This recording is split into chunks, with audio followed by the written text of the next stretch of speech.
Bienvenidos a otro programa de Ventana a la Historia y continuando con estas personalidades que estamos trayendo a nuestro espacio televisivo, hoy contamos con nosotros al catedrático de Historia Moderna de la Universidad de Cádiz, Manuel Bustos Rodríguez. Muy buenas, Manolo. Buenas tardes.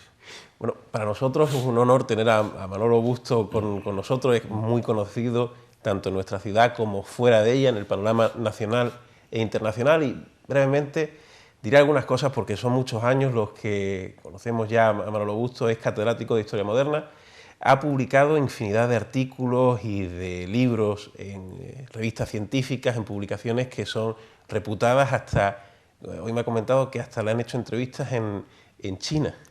Bueno, acaba de ponerse en comunicación conmigo pues una radio china para hablar conmigo, hacerme una directa. Hoy no me la han hecho, pero estoy a la expectativa de la China comunista.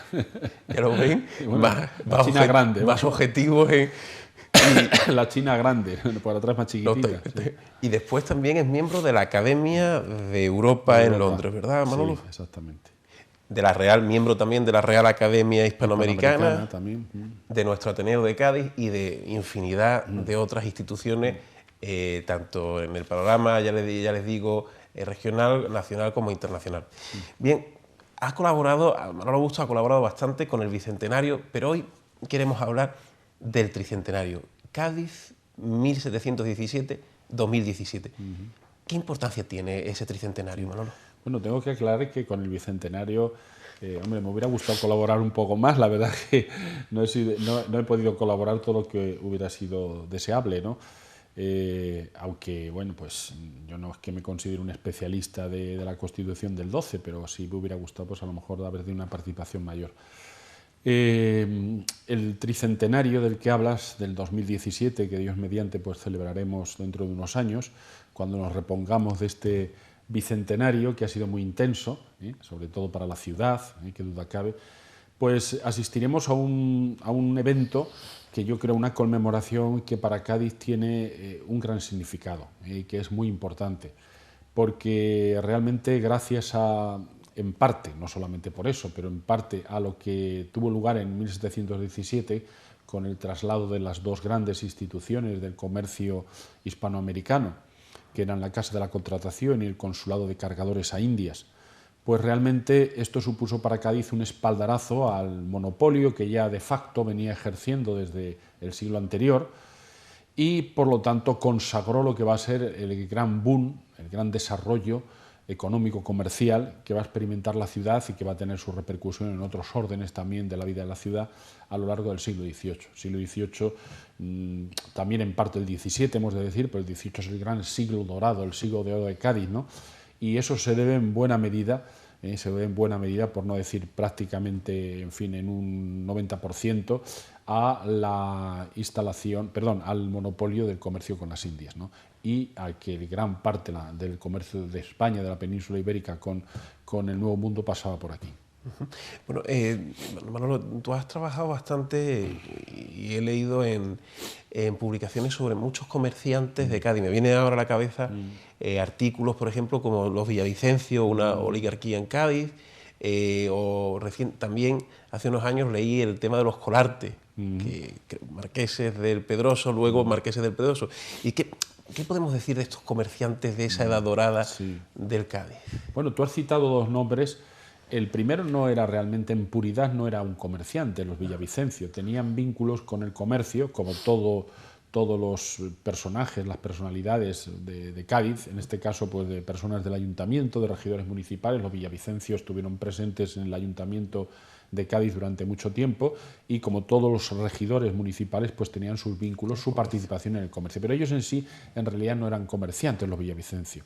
Otra cosa es Colarte.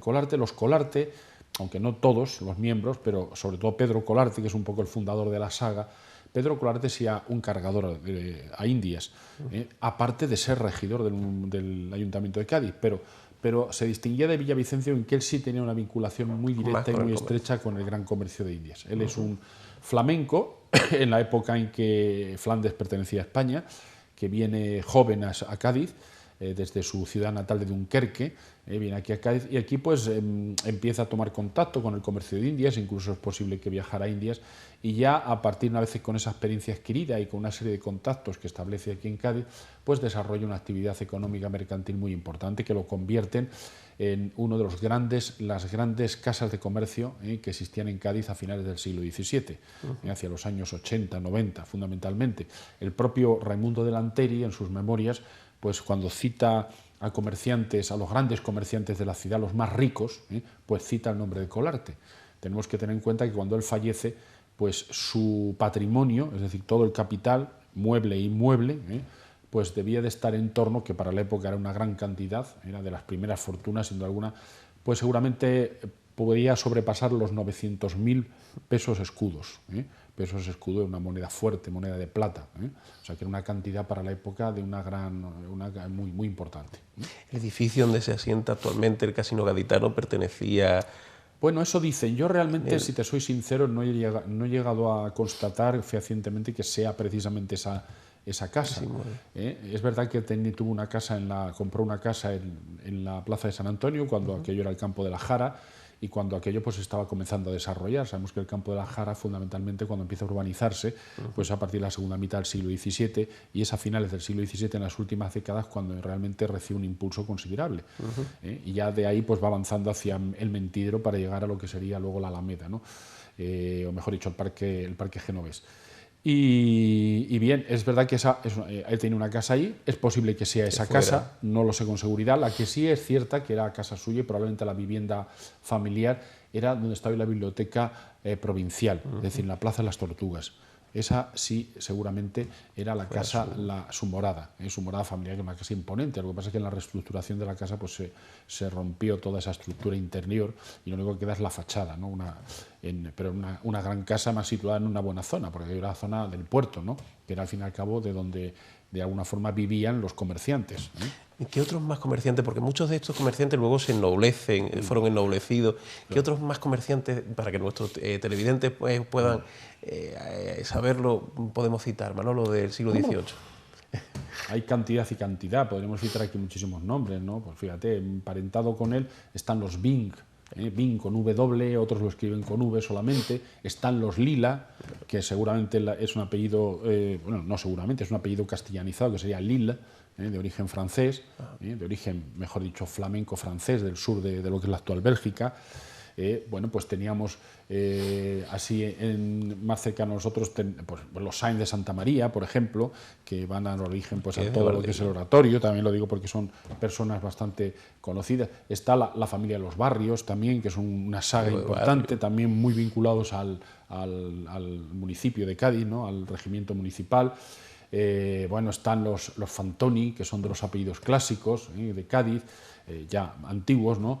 Están los Joliffe, los Joliffe, que están relacionados luego con lo que va a ser el periódico El Diario de Cádiz, ¿no? Es una familia, pues como sabemos, de origen francés, ¿no?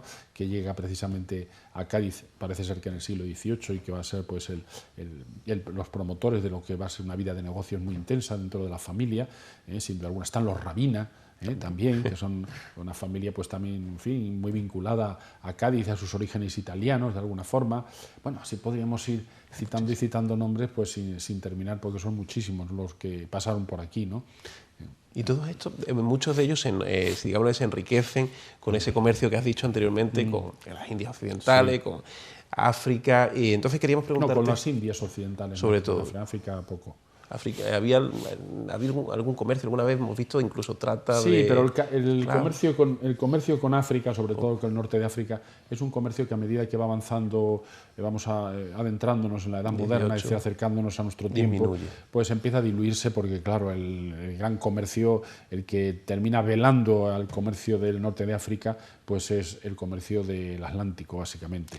Entonces, cuando ahí se descubre el Nuevo Mundo y cuando cada vez los intereses económicos se centran más en ese Nuevo Mundo, pues lógicamente África, que hasta, sobre todo ya digo el Magreb, que hasta entonces había tenido pues una importante presencia dentro del comercio que realizaban los gaditanos, pues empieza a pagar. No es que se diluya totalmente, sigue habiendo un comercio con el norte de África, pero vamos, al lado del comercio con las Indias, americano. Pues claro. Pues que te queremos preguntarte por eso. La casa de contratación se traslada a Cádiz en 1717. Hay un pleito entre Sevilla y Cádiz, ¿verdad, Manolo? Sí, hay un largo pleito. Bueno, hay que decir que Cádiz y Sevilla pues siempre han pleiteado mucho. En la época moderna han pleiteado mucho porque eran dos ciudades que tenían intereses que aspiraban a lo mismo. Entonces, tanto Sevilla pues, se consideraba como la sede, digamos, por naturaleza, es decir, natural del comercio con las Indias, porque no en vano, pues buena parte del primer comercio que se hace con India, las primeras expediciones, pues se hacen desde Sevilla y contribuye a las tripulaciones, y ahí es el primer lugar donde se establece la Casa de la Contratación en 1503, y bueno, pues todo eso la hacen, y es una ciudad importante, con una tradición marinera también, una presencia de genoveses ya anterior, y todo eso pues le hacen de forma natural considerar que son ellos los que tienen que ser la sede, digamos, de ese monopolio con las Indias. Claro, Cádiz, a medida que va pasando el tiempo, va ganando terreno. Es decir, es pequeñita, pero digamos matona, ¿no? Es decir, en el sentido de que cada vez se va sintiendo más fuerte, más consolidada, cada vez ve que es objeto de las apetencias, del interés de los comerciantes extranjeros, que cada vez se ubican más en esta zona, en la bahía. Cuando hablamos de Cádiz hay que hablar de la bahía en general, porque también está el puerto de Santa María. Y entonces, pues claro, ¿qué ocurre? Pues cada vez Cádiz va adquiriendo más fuerza. Y además, por las condiciones del comercio y la evolución del comercio a lo largo de la segunda mitad del siglo XVII, sobre todo, o del XVII en general, pues lógicamente ese papel se va reforzando y cada vez tiene más tantos a su favor de ser la sustituta, por así decirlo, de Sevilla. Y claro, todo eso está salteado de conflictos, de tensiones, hombre, que no se llega nunca a un enfrentamiento violento, ¿no? Pero sí de memoriales, de respuestas a los memoriales, de influencias en la corte para ganar a la corte o, digamos, al gobierno para favorecer a uno a otro. Es decir, eso va a ser una constante en el siglo XVII y en el siglo XVIII, en buena parte del siglo XVIII, sobre todo la primera mitad del siglo XVIII. En época de Felipe V. Ya. Claro, la época de Felipe V es la época más dura, pero realmente lo que es la polémica aguanta hasta los años 40 casi, o sea que del siglo XVIII, con lo cual quiere decir que Sevilla nunca se dio totalmente por resignada, ¿no? Es decir, a su suerte, a la suerte que le había tocado, ¿no? De ser ya la hermana menor, digamos, dentro del comercio con las Indias, ¿no? Eso es la realidad. Queríamos preguntarte, porque hemos hablado antes de esos comerciantes que se enriquecen, sobre todo con ese comercio con las Indias, con América. Queríamos preguntarte, has dicho que había italianos, supongo mayoritariamente genoveses, pero en tu libro Cádiz en el sistema atlántico hablas de más nacionalidades. ¿Qué más nacionalidades, Manolo? Bueno, las dos más importantes eran la francesa en el siglo XVIII, claro, esto varía según los siglos, ¿no? Pero en el siglo XVIII las dos grandes naciones, entre comillas lo de naciones, porque hay que pensar que Italia no era una nación todavía. Dividida. Como tú bien has dicho, fundamentalmente eran mayoritariamente genoveses, aunque había también de otras zonas, de Nápoles, de otras zonas de Italia. Pero si hablamos de nacionalidades, serían los dos grandes territorios, las dos grandes nacionalidades que tienen mayor número de comerciantes, son las dos. Primero está la italiana, por número, luego está la francesa, y luego ya van siguiendo, pues eso va variando, está la inglesa, irlandesa, que se confunden las dos mucho, porque en realidad tienen los mismos apellidos. Muchas veces los ingleses, que se llevaban muy mal, su país con el nuestro, pues se disfrazan los comerciantes, pasan como comerciantes irlandeses. Hay que tener en cuenta que ellos hablan el mismo idioma, y bueno, pues algunos y tienen casi los mismos apellidos, entonces muchos se meten en los irlandeses siendo ingleses, pero esa es otra colonia importante. Luego están los alemanes, que van cobrando cada vez mayor fuerza a lo largo del siglo XVIII también. Están los suecos también, que tienen su importancia. Están los portugueses, que eres una colonia tradicional, que no tiene mucha fuerza económica en el XVIII, pero que sigue estando ahí presente. Están los flamencos, la vieja nación flamenca, como se llaman ellos a sí mismos, que fueron súbditos del rey, pero que en el siglo XVIII ya no lo son, porque pasan a Austria después del Tratado de Utrecht, pero que también siguen considerándose, pues sigue siendo una colonia de cierta importancia. Ya ha perdido su fuerza que tenía en la época de Colarte, su fuerza económica, pero están ahí presentes. Y luego ya hay toda una serie un amasijo, por así decirlo, entre comillas, de un cajón desastre de pequeños territorios que tienen también su representación, ¿no? Y ahí pues hay gente curiosa, por ejemplo, damascenos de Damasco, que probablemente serían de Anatolia, de la península de Anatolia. Pues tenemos también, ¿qué digo yo?, pues bueno, algunos por supuesto hispanoamericanos que estaban aquí viviendo, tenemos alguna vez hay algunos rusos, en fin, gente de muy variopinta, de muy variados lugares. He leído también en tu libro que hasta había polacos también a finales del 18. También hubo algunos polacos, no destacaron en el comercio los polacos, porque realmente el comercio de la Europa del Este con América, pues a través de España me refiero, no fue importante. Lo cual no quita para que también participasen en él. Y es curioso porque yo descubrí, cuando hice ese libro, descubrí una cosa que era muy novedosa, que era la inversión que la zarina de Rusia había hecho en el siglo XVIII, era probablemente Catalina II, no recuerdo ahora muy bien, había hecho, digamos, en el comercio con las Indias, a través de Cádiz. Es decir, que ya había invertido parte de su dinero en ese jugoso comercio que tanto atraía a tanta gente y tan variada, ¿no? O sea que los ecos del comercio de hispanoamericano llegaban, aunque no tenían una representación, ya digo, muy sólida en Cádiz, llegaban hasta muchos lugares, ¿no? Lugares muy lejanos de la península. Que hemos empezado, Manolo, el programa hablando de que el bicentenario se podía haber aprovechado mejor, el bicentenario de 1812-2012, y que, hombre, ahora, digámosle, lo que sería bueno es que no perdiéramos el carro de ese Cádiz, de ese tricentenario, que en algún momento te he escuchado que incluso es más relevante para Cádiz el Cádiz 2017 que el Cádiz de 2012. Para que no se nos pase ese tren, Manolo, ¿qué deberíamos hacer?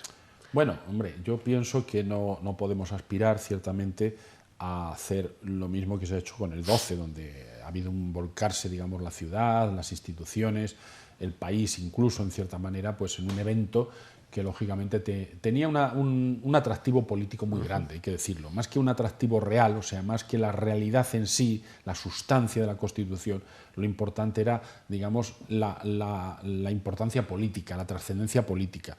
Y eso es realmente en lo que se ha centrado básicamente el centenario, porque realmente el evento del 12 pues, no daba para otra cosa, era fundamentalmente el tema político, la primera Constitución liberal, donde se pone de manifiesto las libertades, la separación de poderes, etcétera, la lucha contra la Inquisición, el antecedente de la Constitución del 78, la entrada de España pues, en el sistema liberal luego democrático. Bueno, se le ha querido dar todo ese simbolismo y se ha aprovechado. Ahora, siendo más calladito este tricentenario del 2017, qué duda cabe que está referido a un evento que para Cádiz tuvo mucho mayor peso y mucha más duración en el tiempo.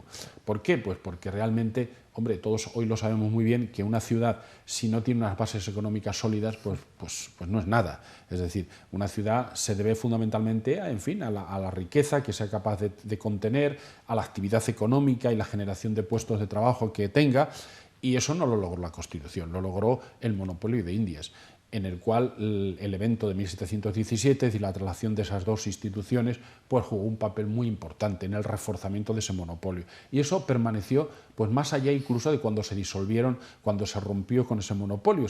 Continuó ese impulso hasta, digamos, la emancipación colonial y la invasión napoleónica. O sea que tenemos ahí un siglo, cuanto menos, en el que Cádiz se aprovechó, y ya lo creo que se aprovechó, y sus élites, digamos, comerciales, de esa gracia que le había concedido la corona. Luego, como vemos, tiene una mayor importancia en ese sentido, por su duración y luego por lo que supuso realmente de enriquecimiento, de generación de puestos de trabajo, de proyección internacional que tuvo Cádiz, que no tuvo, ya digo, de la misma forma, y no es por hacer comparaciones, pues con la Constitución de 1812, que desgraciadamente pues sabemos que duró muy poco tiempo, estuvo en vigor, y es más bien el valor simbólico que tiene que realmente lo que significó para España, práctico, me refiero práctico.